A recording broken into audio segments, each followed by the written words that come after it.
Hello everyone, welcome back to the channel, James the Koi Whisperer. So today coming up in this video, I'm always getting new subscribers join the channel, and I've been on the channel now for the past 5 years, building ponds, visiting koi dealers, owning my own pond myself. If you're thinking about building a pond yourself, I wanted to show some of the things that I did that it might help you out for when you're planning your pond build itself. The first thing that I would like to mention is when you're first building a pond, it's always surprising the amount of earth. I see so many people start a pond build and they got nowhere to put the earth, what they're getting rid of to dig out to start with. It's surprising how much earth actually comes out of a pond build. If you're putting a foundation in, you've got to have somewhere for that earth to go. So make sure, number one, that you've got plenty of room in your garden to get rid of the earth, or get a skip, or if you know someone that's got a grab lorry, that you can put the earth outside the front of your house and you can get rid of it that way, which then leads us on to the foundation of a pond. So after the pond's all been dug out and you think to yourself, I'm going to put a concrete base down, ready to put a liner in or fiberglass, the most important thing that I can recommend to any new pond build, something that will well improve the hobby and your hobby in general itself, is actually adding bottom drains. For the people that don't know what a bottom drain is, that takes all of the dirty water which your fish create and it runs it underground. You can see in my pond I've got 2 bottom drains.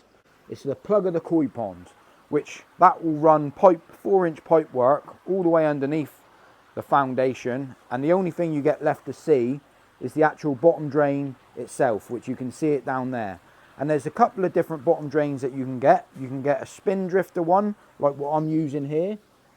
I've got 2 on this pond, but I really highly recommend, if you're building a new pond, certainly think about adding a bottom drain, because what that does, it removes any of the pipe work from inside of your pond, and it allows you to have your pumps outside of the pond.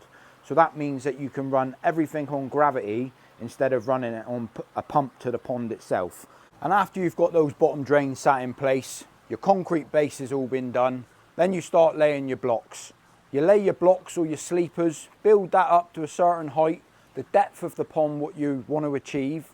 Ideally, they recommend in this hobby that a koi pond should be at least 4 foot in depth, but that's down to your own decision. Whatever you want to do will be better than not doing it at all. But I recommend the 4 to 5 foot sort of depth. It doesn't have to be that depth. This pond here I didn't actually want to build into the ground itself, so this is only a 3.5 foot pond. The fish are completely fine in this sort of depth of water, but ideally 4 to 5 foot depth of water is something that you're looking to achieve, because what that will allow you in time is that you can have more water to the pond, which more water to the pond certainly helps in this hobby. But all that yibbity yabbity being said, your block work's all been put in place to the depth that you want it to be put. What you got to remember at this stage is your pipe work to return the water back to the pond. So ideally, in any pond, you want to be making a sort of a circular motion in your pond, so the water can bounce off the walls and obviously return down to the bottom of your bottom drains without leaving any waste behind. So what I recommend is that wherever your inlets are to your pond, you want one side and one the other. So I'll show you what I've done on mine. So without jumping the gun and talking about the stainless steel backy showers, because that returns the water, as you can see it trickling out at the bottom, but I've also got one return there and one return down there, and I've also got, where these fish are hiding out there, I've got an air source heat pump on the pond at the moment, but there's also another return there. So what that does, it puts the water in a circular motion. So if you can imagine the water being forced out this direction, and it's also being forced out this direction. And what that does, it creates a circular motion inside of the water, which constantly puts all of the dirty water down to the bottom drains. Depending where you decide to put your filtration to the pond, you want to make sure that your returns go up one way and down the other way, because it will create a circular motion in your pond, and it will certainly help to keep the water that little bit clearer than what it will if you just have one pipe pushing the water one direction, because the water motion will only ever go one way, and you want that circular motion in the pond so all of the waste goes down the drains. And we're not going to be talking about what pipe work that you decide to be using yet, but what we're going to be talking about is the isolation valves to your returns. So as you can see, I've got one return at this end of the pond and the other returns at the other end of the pond. But what I wanted to mention is that you need to make sure you either put a gate valve or a ball valve to any of the returns to the pond. So if you ever need to do any maintenance, you can isolate it off so none of the water gets back to the rest of the filtration. My two bottom drains that come up has also got two isolation valves either side each other, which isolates the water from the pond, something that's essential to allow you to do any work to your filtration. And I don't want to be making this video to say that what I've done is the only way to do ponds, because it's certainly not. There's so many different ways of building ponds, but I wanted to show you step by step my ways that I decide to build a pond, and they certainly do work. I wanted to move on to the skimmer because we've talked about the bottom drains, we've talked about the returns. A lot of people don't add a skimmer to the pond. So for people that don't know what a skimmer is something that takes water from the top of the pond. So I'm not just drawing water from the very bottom of the pond, I'm also drawing water from the top of the pond. So I'm going to show you and explain to you what a skimmer is and what it does. So these skimmers need to be put in the wall when you get to the very top of your block work, when you're building your pond. I'm going to show you on this pond over here because it's a little bit easier to explain because it's a little bit more visible. So these skimmer boxes, they've also got isolation valves on them, which I decided to put in myself, just in case I want to do any maintenance to the pond itself. But what these skimmer boxes does, it takes all of your protein from the top of your pond and a few koi pellets now and then. But you can see how the water, can you see the water rapiding in through the very top of this pond at the moment? So I'm not just drawing water from the bottom drain itself, I'm also drawing water from the top of the pond. And these skimmer boxes you can get in so many different types. I personally like using this type of skimmer, which sits into the wall itself as you're building your block work. What you can do as well, you can also add an overflow to the pond. So when you've got rainwater or trickling in water, you can add your overflow to the skimmer box, and that allows the water to always be at a certain height. If it ever goes over that height, the water will trickle in over the overflow and go down to the waste, where you decide to put the wastewater to a garden bed or to a drain or to a sump pump to pump it to your closest drain. But I definitely recommend adding a skimmer to your pond. And after you get your skimmer in the pond, your pond work's pretty much looking pretty tidy. So you've got your bottom drains, you've got your returns, and you've also got your skimmer on. So that's all the free sort of water feeds in and out of the pond that you need. The next stage is to make up your decision if you want to use a liner, a box welded liner, or fiberglass. I personally recommend fiberglass. It's a really nice, neat, tidy job. It's a really good finish. It's probably the best finish that you can get on a koi pond. If you just render a pond and then paint it, it will leak over time. 100% it will leak. Box welded liners are a very good option to use. You can sort of measure out the internal size of your pond, order up a box welded liner, sit that in place. It works an absolute treat. But if you want to go down the route of fiberglass in, I believe myself personally it's the best finish that you can get on a koi pond. You'll be so much happier with it. It does bring an extra expense to the pond, but it's something that you're visibly going to see for the rest of your koi pond hobby. So it's down to you what decision or what route that you want to go. If you want to use a box welded, a standard liner, or fiberglass, but that's something that you need to consider when you're at that stage of the pond build. Which also brings me on to consider if you want to put a window in the pond, because it's down to preference. Some people like a window to sit and visibly see the koi. I really think it's a real top feature that you don't just get the viewing of a fish from above the pond, you also get it through the side like a fish tank.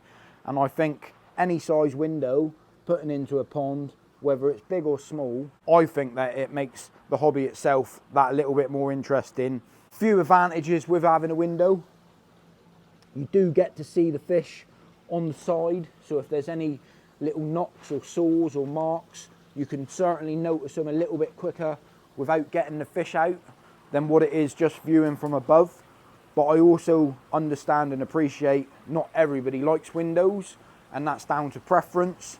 If you do want to fit a window, just consider that what you have to do is work out what size window that you want, and then adjust your block work for your window to go in to the very top of the pond depending on what size window that you want, the thickness window that you want.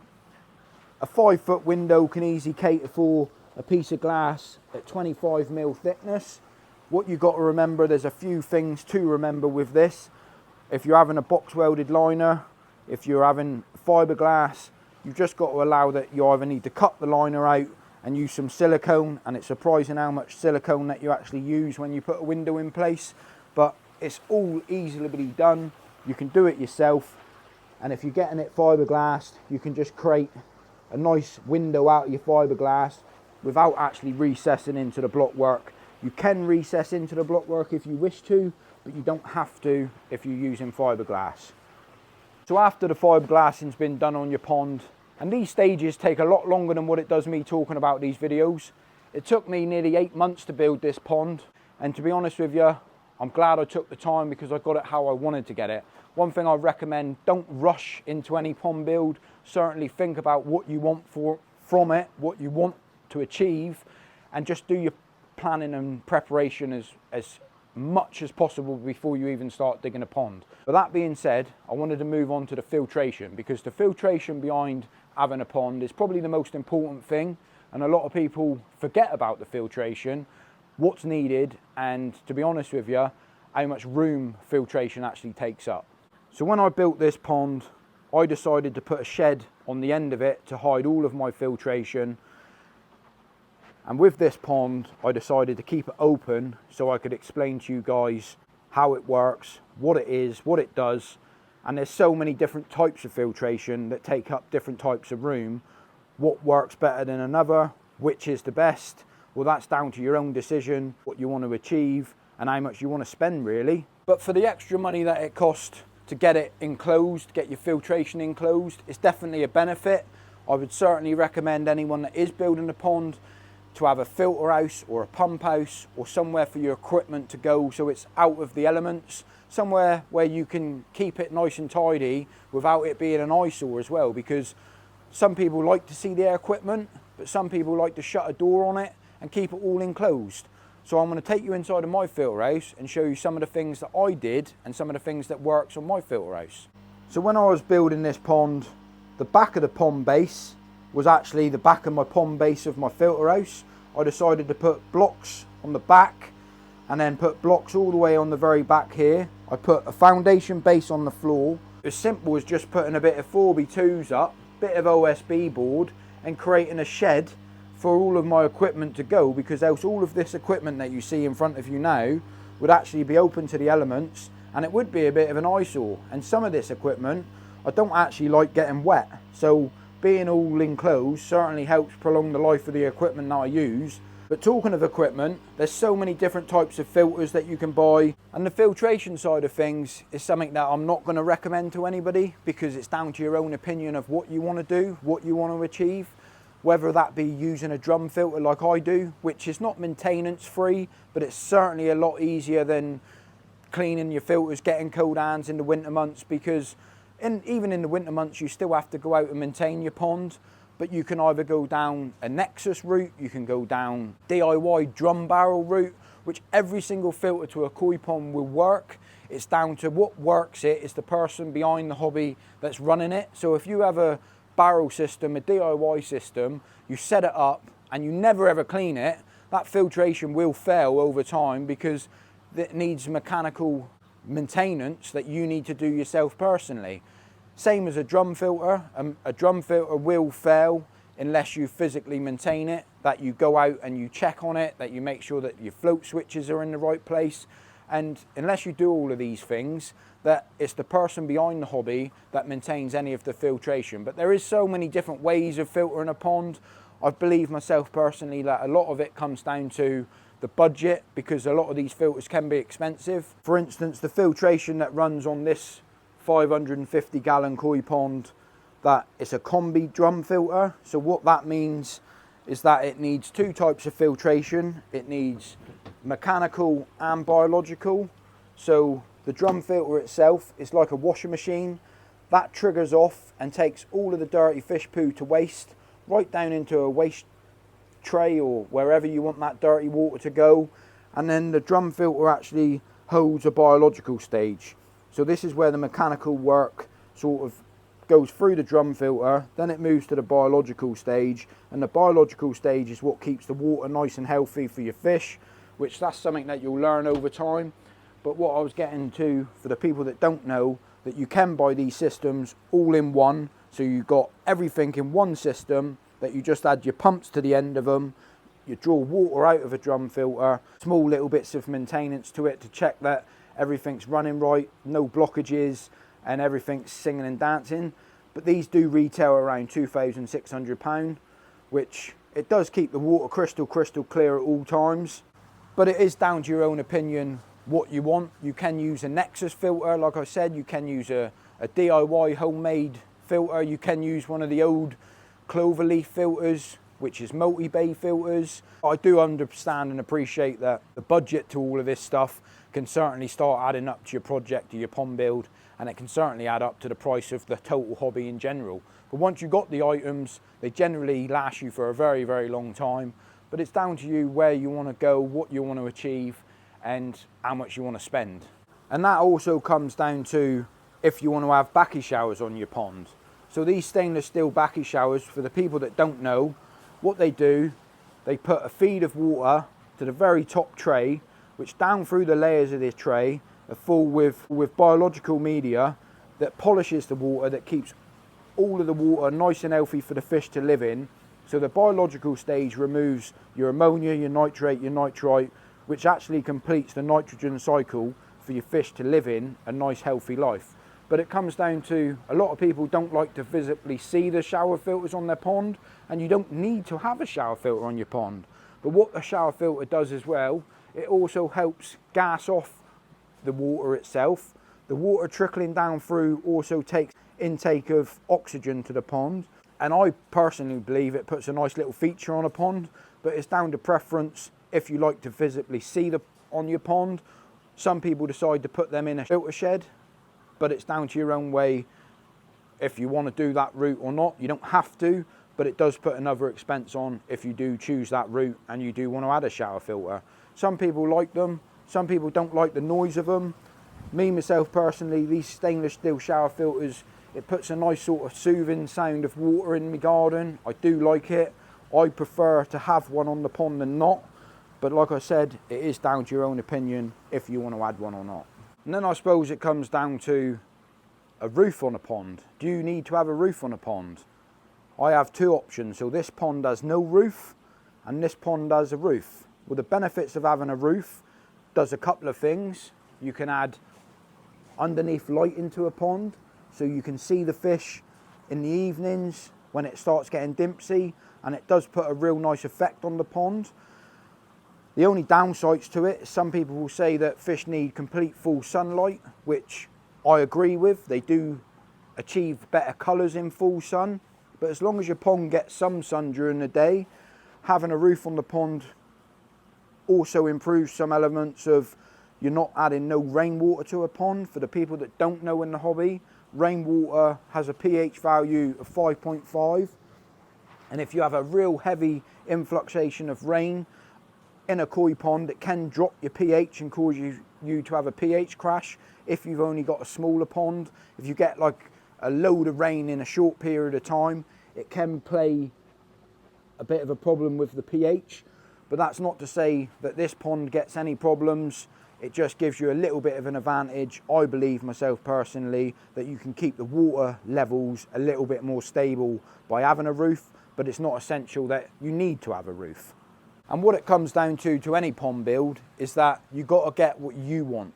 You got to have what you want to make yourself happy and the way that you want your pond to look. Because if everyone did the same thing, this hobby would be pretty boring. But there's some things that's certainly worth considering thinking about if you are building a new pond. Things like bottom drains. I don't believe there's any koi hobbyist out there that would say a bottom drain is a disadvantage. I would say anyone that's got a pump in the pond after they built it would say, I wish I put a bottom drain in. I think a skimmer would be the same sort of thing, whether that be an in-wall skimmer or any type of skimmer whatsoever. That certainly helps and makes an advantage in a pond. I think a drum filter is a bit of a debate because I am a believer of using a drum filter, but I also know the reasons why a lot of people don't like using them, because it's another electronic thing that if anything fails, that you're relying on things to go wrong, which if you have a bay filter or a DIY filter and you've going to be on top of it all of the time, that it can't go wrong. So a drum filter is a bit of a debate which route you want to go down. The same with fiberglass. I think fiberglass is a bit of a debate depending on cost, because I think that's what it comes down to. People that's got a liner, it's what you can afford. People that's got fiberglass, it's what they can afford. And I think whichever route that you decide to go down, you'll be happy with both of them. But I do believe myself personally, a fiberglass finish does look nicer than a liner, but I'm not saying that a liner is not as good as fiberglass. So it's all down to what you want to achieve in the hobby, what you want it to look like and how you want it to run. But out of everything, like in life, it's down to budget, how much money that you're prepared to spend on this hobby, because you start spending on certain things and then you think, well, that's that budget gone from that part of the hobby, and you can certainly start spending a lot of money on the hobby. I do think that's the same with buying fish. You can buy, say, a 10 gram fish, or you can buy a 100 quid fish. They're both nice fish. It's just down to what you want to do yourself personally and what you want to achieve yourself personally. And yeah, hopefully that's give you some bits of tips of how I've done my pond. There's so much more to it. Water adding to the pond, the different pipe work, pressure pipe or waste pipe. Whatever you decide to do, it's up to you. Hopefully it's helped out a few people on little tips of what I've done myself personally. But what I'm saying in this video, there's no rights or wrong ways. Just get involved in the hobby, start building yourself a koi pond. But remember those little tips of a bottom drain, because I think that's probably the best tip out of everything. People that ain't got a bottom drain wish they put a bottom drain in, because what a bottom drain does is incredible. Because a pump in the pond, when you think of a fish pooing, that poo goes into the pump, gets chopped up by the propeller, goes up to your filtration, and then you got a load more little bits of fines floating around in your pond, saying that a bottom drain, the poo goes into the bottom drain, goes through as a solid piece and gets stuck in your filtration before it gets chewed up by a pump. So having a bottom drain is probably the most important thing out of everything. If you're worried about putting one in, cutting a liner or whatever it is, it's the most easiest thing to do in the world. Trust me, it's definitely worth doing. But yeah, to be honest with you, it's just a little bit of a video really to give you a little bit of an helping hand if you are planning to build a pond this year, just to give you some of the tips that I've done myself personally, and hopefully it helps a few people out. That's the whole reason why I make this video. I got asked to make the video, so I just put it together as quickly as I could to make it as beneficial as I could to as many people as I could. So with that being said, if I don't see you in a week, I'll see you through a window. I'm going inside because it's cold, and well, I'll catch you on the next one. Bosh.